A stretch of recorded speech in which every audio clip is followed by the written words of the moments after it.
Welcome back to our channel. Today we're discussing avian influenza, commonly known as bird flu, with a focus on the recent severe human case in the United States. Bird flu continues to raise concerns globally, and understanding its implications is crucial for everyone. Let's start with some background. Avian influenza is caused by type A influenza viruses that primarily affect birds.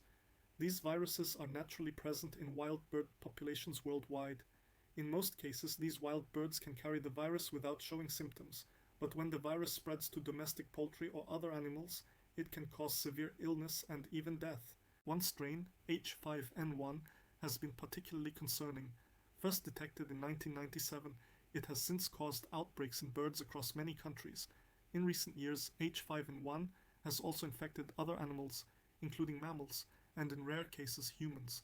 While human cases are uncommon, they are often severe, making H5N1 a virus that demands attention.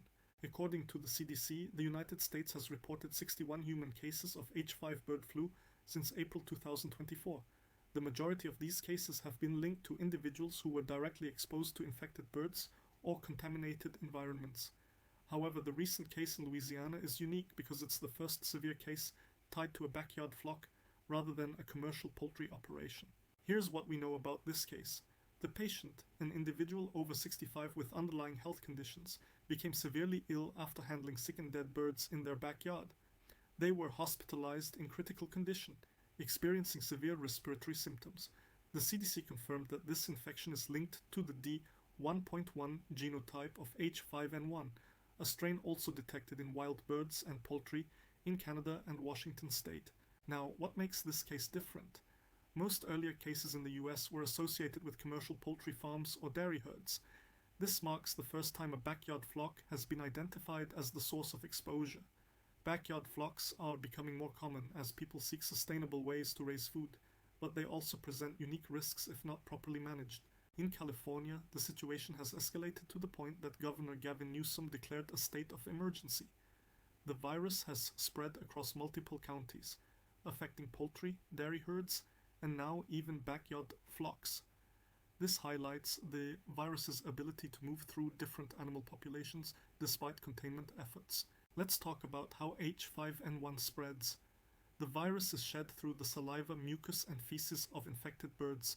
It can contaminate surfaces, feed, and water supplies, making it highly transmissible in environments where birds are kept in close quarters.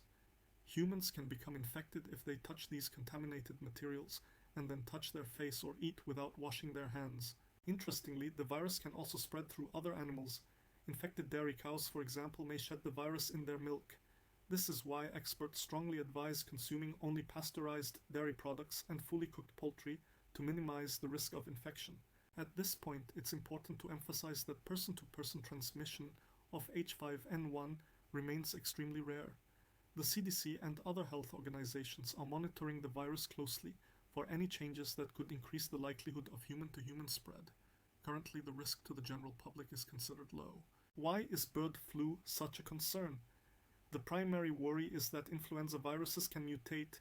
In some cases, mutations might enable a virus to spread more easily among humans.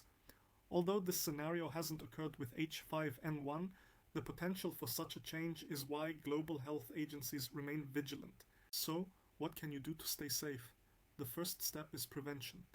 Avoid handling sick or dead birds, and if you must, wear gloves and a mask. Backyard flock owners should practice good hygiene by regularly cleaning coops and ensuring birds are kept away from wild birds.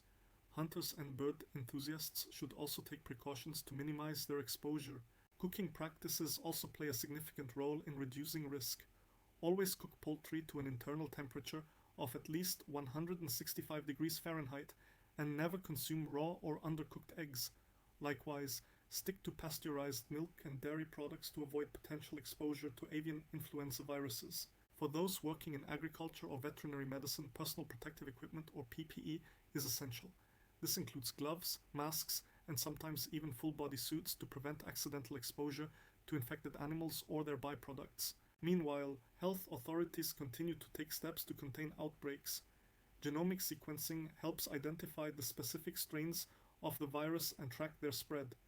This information is critical for developing effective vaccines and treatments. In fact, researchers are already working on vaccines tailored to H5N1. It's also worth mentioning the economic impact of bird flu. Outbreaks can devastate poultry farms, leading to mass culling of birds to prevent further spread. This affects not only farmers but also consumers, as prices for poultry and eggs may rise due to reduced supply. Public awareness is another key element. Staying informed through credible sources like the CDC or WHO ensures that you receive accurate, up-to-date information. Avoid misinformation, which can lead to unnecessary panic or unsafe practices. To wrap things up, H5N1 bird flu remains primarily an animal health issue, with rare cases of human infection. However, each human case, especially severe ones like the recent case in Louisiana, reminds us of the importance of vigilance.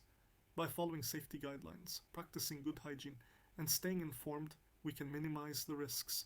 Thank you for watching. If you found this information helpful, please like and subscribe to our channel for more updates